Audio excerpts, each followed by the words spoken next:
Hello student, welcome back again to our YouTube channel. इस video में हम देखने वाले हैं electronic and structural effect of acid base. ठीक है, तो यहाँ पे एक्चुअली क्या होता है कि एसिड और बेस का इलेक्ट्रॉनिक स्ट्रक्चर पे या उसके अरेंजमेंट पे क्या प्रभाव पड़ता है। तो चूँकि हम जानते हैं डिफरेंट डिफरेंट फंक्शनल ग्रुप के एसिड या बेस का स्ट्रेंथ भी अलग होता है ना। सभी ग्रुप की एसिडिटी और बेसिसिटी अलग अलग हो सकती है। अतः यह कहा जा सकता है कि एसिड एंड बेस के स्ट्रेंथ के को किसी फिक्स एलिमेंट के अंदर इलेक्ट्रॉनिक अरेंजमेंट या फिर उस मॉलिक्यूल का जो जियोमेट्री या स्ट्रक्चर होगा, दोनों ही प्रभावित करते हैं। ठीक है, तो जैसे कि स्ट्रॉन्ग एसिड है HCl स्ट्रॉन्ग एसिड क्यों है, हो सकता है इसका इलेक्ट्रॉनिक बिहेवियर कुछ अलग टाइप का हो। NaOH क्या है, स्ट्रॉन्ग बेस है, क्यों स्ट्रॉन्ग बेस है, इसका इलेक्ट्रॉनिक स्ट्रक्चर कुछ अलग टाइप का होगा। वीक एसिड और वीक बेस जो होंगे, इनका इलेक्ट्रॉनिक अरेंजमेंट, इनका इलेक्ट्रॉनिक या इनका आयनाइजेशन जो होगा वो कम होगा। तो कैसे होगा वो हम देखेंगे। ठीक है, तो यहाँ पे मैंने इसको डिवाइड किया है। दरअसल सब में इलेक्ट्रॉनिक इफेक्ट तो दिखता ही है। स्ट्रक्चरल इफेक्ट में क्या करेंगे, साइज को ले लेते हैं अपन, पीरियोडिक ट्रेंड और ग्रुप ट्रेंड। पीरियड में जाते हैं जब लेफ्ट टू राइट, तो क्या इफेक्ट पड़ता है, ग्रुप में क्या इफेक्ट पड़ता है। हालांकि ये भी इलेक्ट्रॉनिक इफेक्ट के जैसा ही है, क्योंकि यहाँ पे इलेक्ट्रोनेगेटिविटी का चेंजेस होता है। ठीक है, और सेकेंड में हम इलेक्ट्रॉनिक इफेक्ट में रेजोनेंस इफेक्ट, इंडक्टिव इफेक्ट और हाइब्रिडाइजेशन को हम यहाँ पे रखे हैं। चाहे तो हम सब इसको क्या कर सकते हैं, इलेक्ट्रॉनिक इफेक्ट में ही रखा जा सकता है, लेकिन यहाँ पे चूंकि साइज का बात होता है, इसलिए हम यहाँ पे उसका स्ट्रक्चरल इफेक्ट देखते हैं किसी एक पर्टिकुलर एटम के बारे में। ठीक है, अब हम यहाँ पे देख लेते हैं। फर्स्ट जो है स्ट्रक्चरल इफेक्ट में पहला है ए जो है पीरियोडिक ट्रेंड्स या फिर इलेक्ट्रोनेगेटिविटी। तो आपको मालूम है कि जब भी left to right periodic table में जब हम लेफ्ट टू राइट जाते हैं, तो होता क्या है कि वहाँ पे क्रम से कार्बन में परमाणु क्रमांक इसका कितना है, 6 है, इसका 7 है, इसका 8 है, ऑक्सीजन का इसका 9 है। तो यहाँ इलेक्ट्रॉन की संख्या एक एक बढ़ती जा रही है, प्रोटॉन की संख्या भी एक एक बढ़ती जा रही है, लेकिन सेल जो है वो कांस्टेंट है, सेल उतना ही है। ठीक है, मतलब यहाँ पे इलेक्ट्रॉनिक कॉन्फ़िगरेशन यदि हम करें कार्बन का 1s2 2s2 2p2, p orbital में ही एक और इलेक्ट्रॉन भर गया तो ये 2p3 हो गया। p ऑर्बिटल में एक और इलेक्ट्रॉन आ गया तो यहाँ पे 2p4 2p5 है ना। इस तरह से p ऑर्बिटल में इलेक्ट्रॉन की संख्या बढ़ती है, नाभिक में प्रोटॉन की संख्या बढ़ती है, तो आकर्षण बल बढ़ते जाता है, मतलब इलेक्ट्रॉन को अपनी ओर खींचने की क्षमता बढ़ती जाती है। इसी को कहते हैं इलेक्ट्रोनेगेटिविटी। इलेक्ट्रोनेगेटिविटी को अगर हम सिंपल टर्म में समझें तो ये बॉन्डेड पेयर इलेक्ट्रॉन को, यदि कोई इलेक्ट्रॉन, देखो बंद पेयर इलेक्ट्रॉन मतलब एक इलेक्ट्रॉन फ्लोरीन का, एक इलेक्ट्रॉन हाइड्रोजन का, कोई भी एलिमेंट हो सकता है। ठीक है, बंद पेयर वाले इलेक्ट्रॉन को अपनी ओर अट्रैक्ट करने की टेंडेंसी को क्या कहते हैं, इलेक्ट्रोनेगेटिविटी कहते हैं। ये फ्लोरीन में सर्वाधिक होती है यहाँ पे। ठीक है, इस सीरीज में फ्लोरीन में क्या होती होगी, सर्वाधिक होगी। तो इसी हिसाब से ये इलेक्ट्रॉन को अपनी ओर खींच तो लेगा, लेकिन बाकी जो हाइड्रोजन है, हाइड्रोजन के इलेक्ट्रॉन भी कहाँ चले गए, फ्लोरीन की तरफ चले गए। अब ये हाइड्रोजन लगभग प्रोटॉन की तरह हो जाएगा, क्योंकि इसका इलेक्ट्रॉन, इसका खुद का इलेक्ट्रॉन कहाँ चला गया, फ्लोरीन की तरफ चला गया। ठीक है जी, फ्लोरीन की तरफ चला गया। तो अब क्या होगा, ये प्रोटॉन डोनेट कर सकता है, प्रोटॉन को यहाँ से रिलीज आउट कर सकता है, और ये क्या बन जाएगा, F-, मतलब ये F- के फॉर्म में ज़्यादा स्टेबल होगा। ठीक है, Cl- कम स्टेबल होगा, N- NH2 है ना, C के साथ में 4 हाइड्रोजन जुड़ेंगे, N के साथ में 3 हाइड्रोजन जुड़ेंगे। अगर कंप्लीट इसका बैलेंसी हाइड्रोजन से मेंटेन करें तब ऑक्सीजन के साथ में 2 हाइड्रोजन जुड़ेंगे, फ्लोरीन के साथ में 1 हाइड्रोजन जुड़ेंगे। यदि इनका एक प्रोटॉन जो है निकाल दें तो ये बनेगा क्या, CH3 बनेगा, इसका कॉन्जुगेट बेस ये बनेगा। ठीक है, और अमोनिया का कॉन्जुगेट बेस क्या बनेगा, NH2- बनेगा, H2O का कॉन्जुगेट बेस OH- बनेगा, और HF का कॉन्जुगेट बेस फ्लोरीन माइनस या फ्लोरेट आयन बनेगा। ठीक है, अब यहाँ पे देखते हैं कि इसका ट्रेंड्स कैसा है। इधर क्या हो रहा है, डिक्रीजिंग एटम साइज, एटम की साइज में कमी हो रही है। क्यों, क्योंकि आकर्षण बल बढ़ रहा है न्यूक्लियस और इलेक्ट्रॉन के बीच में, जैसे जैसे इलेक्ट्रॉन भर रहे हैं, जैसे जैसे प्रोटॉन बढ़ रहा है। ठीक है, उसी टाइप से इंक्रीजिंग एसिडिटी, या कह सकते हो इंक्रीजिंग इलेक्ट्रोनेगेटिविटी ऑफ एटम, एक एक पर्टिकुलर एटम का जो नाइट्रोजन, कार्बन और ऑक्सीजन, फ्लोरीन है, उसका क्या है, इलेक्ट्रोनेगेटिविटी इधर बढ़ते जा रहा है। फ्लोरीन की इलेक्ट्रोनेगेटिविटी का मान हाई होता है इस सीरीज में, ठीक है। तो इलेक्ट्रोनेगेटिविटी बढ़ने के साथ साथ इनकी एसिडिटी भी बढ़ रही है। क्यों एसिडिटी बढ़ रही है? क्योंकि इसका जो कॉन्जुगेट बेस है ये क्या है, स्टेबल है, मतलब इस अवस्था में ज़्यादा स्टेबल है, जबकि इसका कॉन्जुगेट बेस अनस्टेबल है, ठीक है। सबसे ज़्यादा अनस्टेबल यहाँ पे कौन होगा, CH3 रेडिकल कह सकते हो इसको, नेगेटिव आयन कह सकते हो, ठीक है। CH3 नेगेटिव आयन, रेडिकल नहीं कह सकते, सिंगल इलेक्ट्रॉन नहीं है। तो यहाँ पे सबसे ज़्यादा अनस्टेबिलिटी ये होती है, मतलब इसका बेसिक कैरेक्टर इसका क्या होगा, ज़्यादा होगा। इन सब की तुलना में सबसे वीक एसिड ये है, तो ये क्या करेगा, जो कॉन्जुगेट बेस देगा वो क्या होगा, स्ट्रांग होगा। ये सबसे स्ट्रांग एसिड है, मतलब इसका कॉन्जुगेट बेस क्या होगा, सबसे वीक होगा, मतलब ये क्या हो जाएगा, वीक बेस्ड हो जाएगा, बेस हो जाएगा, ठीक है। तो CH3 एक स्ट्रॉन्गर बेस होगा, क्योंकि इसकी स्टेबिलिटी बाकी की तुलना में क्या होगी, कम होगी, स्टेबिलिटी कम होगी, तभी तो प्रोटॉन ग्रहण करेगा, ठीक है। अतः यह फाइनली जो यह क्या करेगा, फास्टली प्रोटॉन एक्सेप्ट करना चाहेगा, ठीक है। तो यहाँ क्लियर हो गया कि पीरियोडिक ट्रेंड्स क्या है, किस तरह से लेफ्ट टू राइट जाने पर एसिडिटी बढ़ती है। अब देखते हैं ग्रुप ट्रेंड्स। यहाँ भी देखो थोड़ा सा विरोधाभास आपको नजर आएगा, लेकिन इसका कारण क्या है, इसका कारण एकमात्र है, यहाँ पे नंबर ऑफ सेल बढ़ता है। जैसे जैसे हम ऊपर से नीचे की ओर जाते हैं तो हर एक कॉलम नीचे आने पर एक एक सेल बढ़ता है। जैसे ये 2p में भर रहा था, इसके नीचे आने वाले फ्लोरीन के नीचे आएगा क्लोरीन, क्लोरीन में क्या आएगा 3p में भरेगा, क्लोरीन के नीचे आएगा ब्रोमीन, ब्रोमीन में 4p में भरेगा। इलेक्ट्रॉन की संख्या समान होगी, लेकिन भरेगा वो क्या, एक सेल बाहर, ठीक है। इससे क्या होता है, साइज बढ़ती जाती है, साइज जो है बढ़ती जाती है, आगे हम देख सकते हैं। अब मान के चलो इन सभी न्यूक्लियस को हम क्या करें, हाइड्रोजन से सेटिस्फाई करा देते हैं, ठीक है। हाइड्रोजन से सेटिस्फाई कराने के बाद उनकी स्थिति कैसी हो जाएगी देख लेते हैं। यहाँ पे हाइड्रोजन के साथ सेटिस्फाई करा दिए, हम हैलोजेंस को ही ले लेते हैं, फ्लोरीन, क्लोरीन, ब्रोमीन, आयोडीन।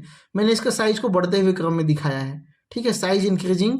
तो एसिडिटी ऑल्सो इंक्रीज, वहां हम देख रहे थे कि साइज डिक्रीज हो रहा था तो एसिडिटी बढ़ रही थी, यहाँ पे साइज इंक्रीज हो रहा है तो एसिडिटी क्यों इंक्रीज हो रहा है, इसका कारण ये है, यहाँ पे आप समझ सकते हो, फ्लोरीन छोटा साइज का है, ठीक है, मतलब इसके बाहरी ऑर्बिटल में 7 इलेक्ट्रॉन रहे होंगे, 8वां इलेक्ट्रॉन ये नेगेटिव चार्ज के रूप में है, इसके भी बाहरी ऑर्बिटल में 8 इलेक्ट्रॉन होंगे, एक बाहर नेगेटिव चार्ज के साथ मिला के, दोनों के बाहरी ऑर्बिटल में 7 + 1, यहाँ भी 7 + 1 इलेक्ट्रॉन है, ठीक है।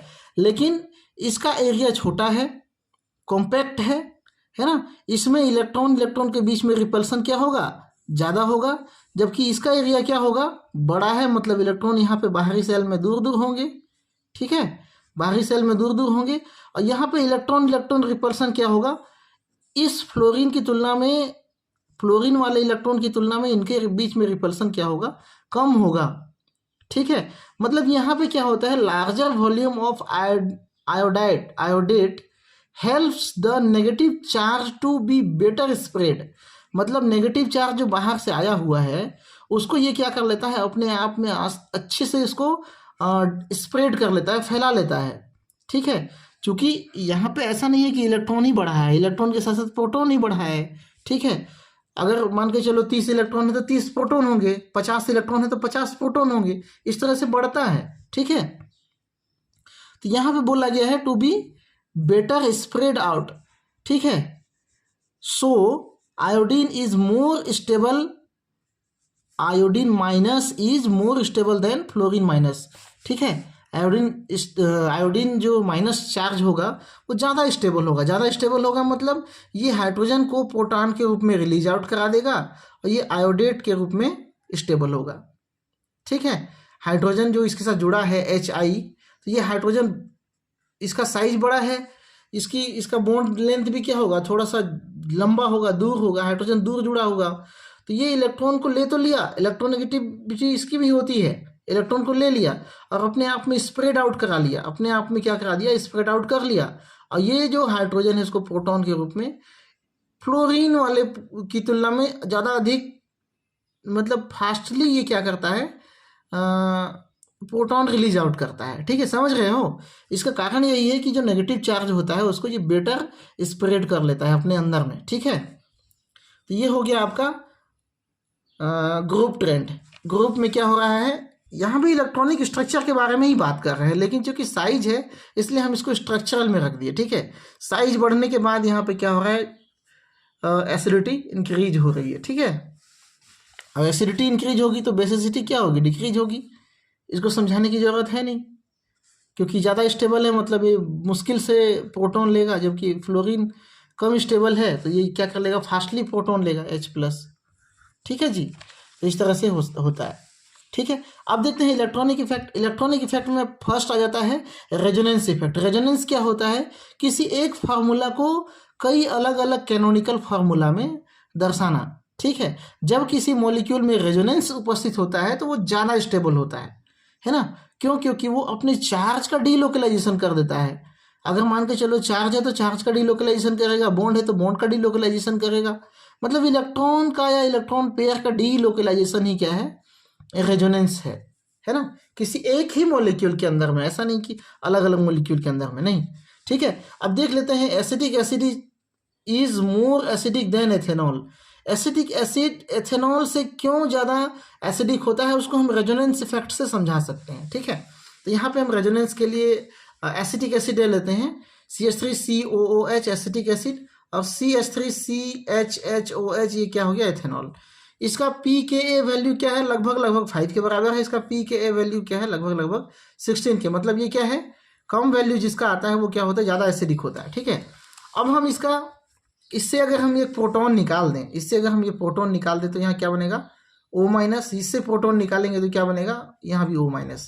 इसका केवल एक ही स्ट्रक्चर बनेगा, क्योंकि यहाँ पे जो O नेगेटिव चार्ज है, जो नेगेटिव चार्ज है वो ऑक्सीजन पे ही लोकलाइज्ड रहता है। लोकलाइज्ड मतलब एक जगह फिक्स होना, लोकल है ना। लोकल का मतलब सामान्य, मतलब लोकल मतलब स्थानीय, एक स्थान में फिक्स रहना ये नेगेटिव चार्ज। ठीक है, लेकिन यहाँ पे जो एसीटेट आयन बन रहा है, एसीटेट आयन का जो चार्ज होगा, यहाँ पे जो नेगेटिव चार्ज होगा वो कभी यहाँ, कभी यहाँ, कभी यहाँ, कभी यहाँ, इस तरह से दो कैनोनिकल फार्मूला बनाएगा।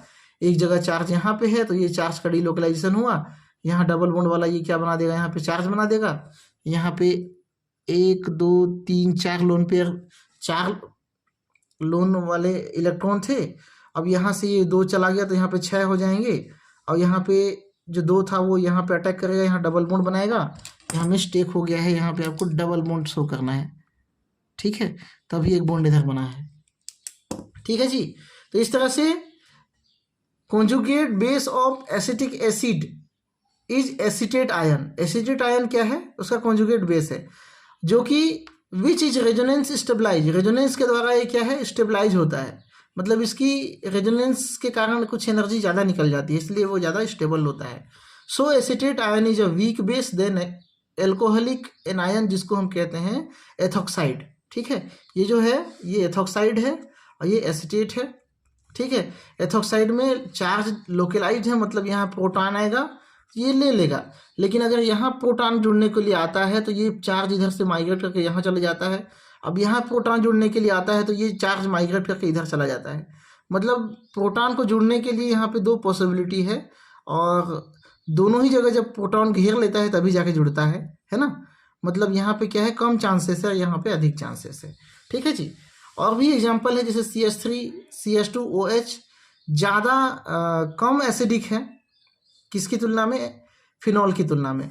अब यहाँ फिनॉल का रेजोनेंस स्ट्रक्चर यदि देखोगे, इसका तो रेजोनेंस स्ट्रक्चर होगा नहीं, क्योंकि ये लोकलाइज यहाँ से H निकालेगा, यहाँ माइनस चार्ज दे देगा। ठीक है, लेकिन फिनॉल का अगर हम रेजोनेंस स्ट्रक्चर बनाएं इस तरह से, तो आप कितना बना सकते हो देख लेते हैं, है ना। मैं कुछ इस तरह से ड्रॉ कर रहा हूँ, 1 2 ही समझा दे रहा हूँ मैं, आपको समझ में आ जाएगा। जैसे यहाँ पे क्या बना, फिनॉक्साइड आयन बना, ये रहा। ठीक है, ये बॉन्ड है, ये बॉन्ड है, ये बॉन्ड है। तो यहाँ पे इस तरह से इलेक्ट्रॉन तो हैं, ठीक है, और इस तरह से 2 इलेक्ट्रॉन एक्स्ट्रा हैं। तो ये वाला बॉन्ड यहाँ पे अटैक करेगा, तो यहाँ पे ऑक्सीजन के पास क्या बन जाएगा, इस तरह से ऑक्सीजन की 2 बॉन्ड सेटिस्फाई हो जाएगी, और इस तरह से यहाँ पे जो पाई बॉन्ड है जो की संख्या कितनी है इनकी, 2 है ना। एक पाई बॉन्ड में कितना इलेक्ट्रॉन होता है, 2 इलेक्ट्रॉन। तो वो यहाँ पे क्या बना देंगे, नेगेटिव चार्ज बना देंगे। बाकी बॉन्ड जो है जैसे कहते हैं ऐसे ही है। अब ये बॉन्ड अगर मान के चलो ये इलेक्ट्रॉन पेयर यहाँ अटैक करता है तो ये बॉन्ड जो है यहाँ पे नेगेटिव साइन के साथ में प्रोड्यूस हो जाता है, बाकी चीज़ वैसा ही होगा। यहाँ पे नया बॉन्ड बनेगा, ये वाला बॉन्ड अब कहाँ शिफ्ट हो गया, यहाँ वाला बॉन्ड नेगेटिव चार्ज, ये बाकी ऐसा ही है। इसको यहाँ अटैक करवाते हैं तो ये वाला चार्ज कहाँ हो जाएगा, यहाँ हो जाएगा। मतलब इसका और एक रेजोनेंस स्ट्रक्चर बन जाएगा कुछ इस तरह से, ठीक है। ये बॉन्ड यहाँ आ गया, नया बॉन्ड अब यहाँ बन गया, और ये जो है कुछ इस तरह से नेगेटिव चार्ज यहाँ बनाएगा, ये बॉन्ड मत दिखाओ, ठीक है। तो ये यहाँ पे अटैक करेगा, तब जाके ये जो है यहाँ पे चार्ज दे देगा। मतलब इसको ओवरऑल अगर मैं एक रेजोनेंस स्ट्रक्चर से दिखाऊं, ठीक है, तो इस तरह से अगर मैं दिखा सकता हूँ इसको, इस तरह से आप जो है एग्जाम में पूरे सभी जगह क्या है, डी लोकलाइज्ड है, कौन सा, नेगेटिव चार्ज, ठीक है। इस तरह से एक गोल बना के बीच में आप नेगेटिव चार्ज दिखा दो, मतलब ये क्या है, पूरी जगह डी लोकलाइज है, ठीक है। ये रेजोनेंस स्ट्रक्चर है इसका। तो रेजोनेंस स्ट्रक्चर से हम ये समझा सकते हैं कि यहाँ का जो नेगेटिव चार्ज है, वो प्रोटॉन एक्सेप्ट नहीं कर पाता है क्योंकि वो डीलोकलाइज हो जाता है। मतलब इसकी प्रोटॉन देने की क्षमता ज़्यादा है, प्रोटॉन डोनेट करके ये खुद स्टेबलाइज हो जाता है, प्रोटॉन दे के ये खुद स्टेबलाइज हो जाता है रेजोनेंस के द्वारा, ठीक है। इतना क्लियर हो गया। अब जो है अगला इलेक्ट्रॉनिक इफेक्ट देखते हैं, inductive effect. Plus I effect, minus I effect आपने पढ़ा है। प्लस आई इफेक्ट मतलब इलेक्ट्रॉन की डेंसिटी को सामने वाले की तरफ देना, माइनस आई इफेक्ट मतलब सामने वाले से इलेक्ट्रॉन की डेंसिटी को अपनी ओर खींचना।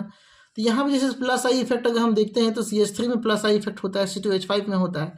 तो जैसे जैसे यहाँ पे CH3, C2H5, C3H7 बढ़ाते जाएंगे वैसे वैसे इस प्रोटॉन का एसिडिक नेचर क्या होते जाएगा, बढ़ते जाएगा। इस एलिमेंट का इस पूरे मॉलिक्यूल का एसिडिक नेचर बढ़ते जाएगा, क्योंकि CH3 से ज़्यादा प्लस आई इफेक्ट क्या होगा, C2H5 का होगा, ठीक है। अगर हम इन दोनों में तुलना करें तो ज़्यादा एसिडिक होगा, केवल इन दोनों में तुलना करेंगे तो, ठीक है तो ये एल्कोहल बहुत एसिडिक कम कैरेक्टर दिखाते हैं। अब वाटर की तुलना में अगर यहाँ तुलना करें तो वाटर में तो CH3 प्लस आई इफेक्ट है नहीं। मतलब क्या होगा, यहाँ पे दोनों बॉन्ड बराबर होंगे, और ये जो चिन्ह है वो गलत लग गया है, इसको आप ऐसे कर दो, ठीक है। प्लस आई इफेक्ट की वजह से यहाँ पे प्रोटॉन निकालने में आसानी हो रहा है, ठीक है। तो वाटर से ज़्यादा एसिडिक कौन होते हैं, एल्कोहल, ठीक है। अब माइनस आई इफेक्ट की बात करते हैं। तो माइनस आई इफेक्ट जैसे CH3COOH, ये डबल बॉन्ड है, एक रेड लाइन दिखाया हुआ है, ठीक है, ये डबल बॉन्ड है यहाँ पे, ठीक है। CH3COOH एसिडिक एसिड, इसका पी के वैल्यू होता है 4.8। अगर हम इस CH3 के एक हाइड्रोजन को क्लोरीन के द्वारा शिफ्ट करा दें, क्लोरीन में होता है माइनस आई इफेक्ट, ठीक है। माइनस आई इफेक्ट मतलब ये क्या करेगा, ये जो है इधर इस डायरेक्शन में इलेक्ट्रॉन को अपनी ओर खींचना चाहेगा। इलेक्ट्रॉन नेगेटिविटी इसकी ज़्यादा होती है तो इलेक्ट्रॉन पेयर को अपनी ओर खींचना चाहता है, ठीक है। तो यहाँ के इलेक्ट्रॉन डेंसिटी ये अपनी ओर खींच लिया, तो ये जो कार्बन है वो अपनी इलेक्ट्रॉन डेंसिटी इधर खींचेगा, यहाँ बॉन्डेड वाले इलेक्ट्रॉन पेयर को। ये वाला कार्बन के पास इलेक्ट्रॉन डिफिशिएंसी हो जाएगा तो ये सामने वाले को खींचेगा। ऑक्सीजन के पास इलेक्ट्रॉन डिफिशिएंसी हो गया तो सामने वाले को खींचेगा। तो ये जो है प्रोटॉन के रूप में अलग होने की टेंडेंसी रखता है, ठीक है। एक क्लोरीन आने से एसिटिक एसिड से ये क्या हो गया, ज़्यादा एसिडिक हो गया। एसिटिक एसिड से मोनोक्लोरो एसिटिक एसिड ज़्यादा एसिडिक क्यों है, क्योंकि इसके पास एक माइनस आई इफेक्ट वाला ग्रुप है जो इलेक्ट्रॉन डिस्प्लेसमेंट अपनी ओर कर लेता है, ठीक है, इसलिए इसकी एसिडिटी क्या है, ज़्यादा है, ठीक है। अब देखो 2 क्लोरीन लगा देते हैं डाई क्लोरो एसिटिक एसिड, या 3 क्लोरीन लगा देते हैं ट्राई क्लोरो एसिटिक एसिड, स्थिति क्या हो जाती है, अब यहाँ 3 क्लोरीन है, ठीक है, 3 क्लोरीन अपनी ओर इलेक्ट्रॉन को खींच रहे हैं। तो यहाँ पे बहुत ज़्यादा डिफिशिएंसी आ गया, यहाँ भी बहुत ज़्यादा डिफिशिएंसी आ गया। मतलब ये समझ लो कि पूरी तरह से इलेक्ट्रॉन पेयर को ऑक्सीजन अपनी ओर खींच ही लिया है, ठीक है। इसीलिए यहाँ पे एसिडिटी pKa वैल्यू देख सकते हैं 4.8, 2.8, 1.3, 0.64। मतलब ये क्या है, काफ़ी ज़्यादा एसिडिक होगा, कौन सा, ट्राई क्लोरो एसिटिक एसिड, ठीक है। एसिडिटी क्या होगी, नीचे आने पे इंक्रीज होगी जैसे जैसे हम उसके सब्स्टिट्यूएंट को बढ़ाते जाएंगे, ठीक है। और इनका जो कॉन्जुगेट बेस होगा क्या होगा, देखो जो भी स्ट्रॉन्ग एसिड होगा उसका कॉन्जुगेट बेस क्या होगा, वीक होगा। अगर वीक एसिड है तो उसका कॉन्जुगेट बेस स्ट्रॉन्ग होगा। वीक एसिड क्या होता है, कमजोर अम्ल, जैसे CH3 COOH, इसका स्ट्रॉन्ग बेस होगा CH3 COO minus plus H+। ठीक है, ये स्ट्रॉन्ग है, मतलब ये प्रोटॉन के साथ अटैच करके क्या करा लेता है, बैक रिएक्शन दे देता है। ठीक है, बैक रिएक्शन देता है, मतलब वो किस रूप में रहेगा, वीक, कम डिसोसिएशन होता है इसका, कमजोर है ये। ठीक है, कमजोर है, कम डिसोसिएशन होगा, मतलब इसी फॉर्म में ज़्यादा होगा। ठीक है, ये क्या होगा, इसी फॉर्म में ज़्यादा होगा। अब तीसरा जो हमारा टॉपिक है वो इलेक्ट्रॉनिक इफेक्ट है, वो हाइब्रिडाइजेशन।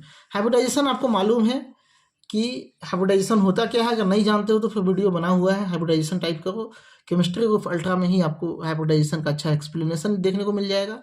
sp sp2 sp3 जो भी है ना।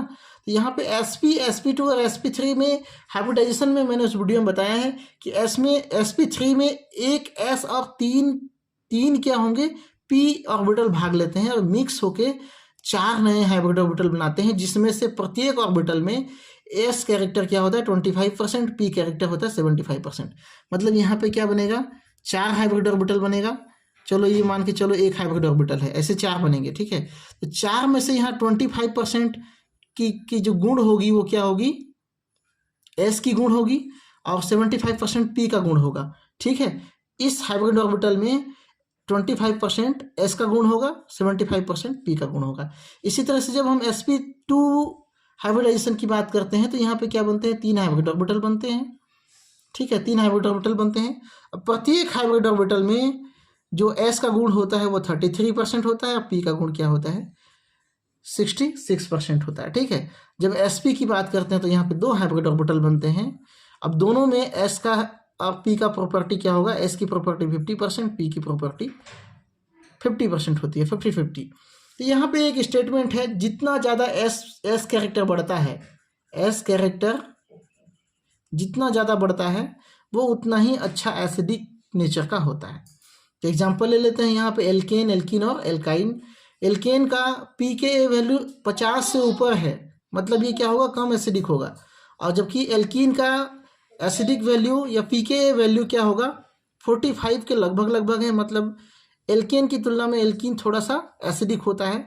और एल्काइन की बात करें तो ये लगभग 25 के आसपास होता है, मतलब ये ज़्यादा एसिडिक होता है। मतलब इससे बनने वाला जो बेस होगा, इससे बनने वाला जो, मतलब एल्काइन से बनने वाला जो बेस होगा वो क्या होगा, मोस्ट स्टेबल होगा इनकी तुलना में। ठीक है, दुनिया के बाकी एलिमेंट से तुलना मत करना, क्योंकि इसका एसिडिक कैरेक्टर क्या होता है, बहुत ही कम होता है एल्केन, एल्कीन, एल्काइन का। ठीक है, लेकिन इन तीनों की जब तुलना करते हैं तो इन तीनों में से ये क्या होगा, ज़्यादा स्टेबल होगा, और ये वाला क्या होगा, लेस स्टेबल होगा। ठीक है, ये क्या इफेक्ट पड़ डालता है, हाइब्रिडाइजेशन, मतलब एस कैरेक्टर क्या करता है, कह सकते हो इलेक्ट्रोनेगेटिविटी को इंक्रीज कर देता है, ऐसा समझ सकते हो। ठीक है, इलेक्ट्रोनेगेटिविटी को इंक्रीज करेगा, इलेक्ट्रॉन को अपनी ओर खींच लेगा, प्रोटॉन को बाहर कर देगा। ठीक है, कौन सा, एस कैरेक्टर। क्यों, क्योंकि एस ऑर्बिटल जो होता है वो न्यूक्लियस के नज़दीक रहता है, मतलब उसमें अट्रैक्शन फोर्स ज़्यादा होता है, उसमें इलेक्ट्रॉन के अट्रैक्शन का फोर्स ज़्यादा होता है। ठीक है, तो ये तो था आपका हाइब्रिडाइजेशन। नेक्स्ट हम जो वीडियो लेके आएंगे वो तो लेके आएंगे ही, है ना, उसके लिए मैं अभी आपको क्या बताऊं। लेकिन ये क्या है, अब बहुत इंपॉर्टेंट टॉपिक है, लॉन्ग क्वेश्चन में भी पूछता है, शॉर्ट क्वेश्चन में भी पूछता है। तो जैसे जैसे क्वेश्चन पूछता है उस हिसाब से आप इसको उतना ही शॉर्ट या उतना ही लॉन्ग में आप डील कर सकते हो। इसके बारे में आपने बहुत पढ़ा भी होगा, तो मैं बस केवल क्लियर कर रहा था कि आपको जो है लिखना क्या है। ठीक है, आपको लिखना क्या है। वीडियो पसंद आया होगा तो प्लीज़ लाइक कीजिए। ठीक है, और सब्सक्राइब भी कर लीजिए चैनल को, क्योंकि इस तरह का वीडियो जो है आपको देखने को मिलता रहेगा।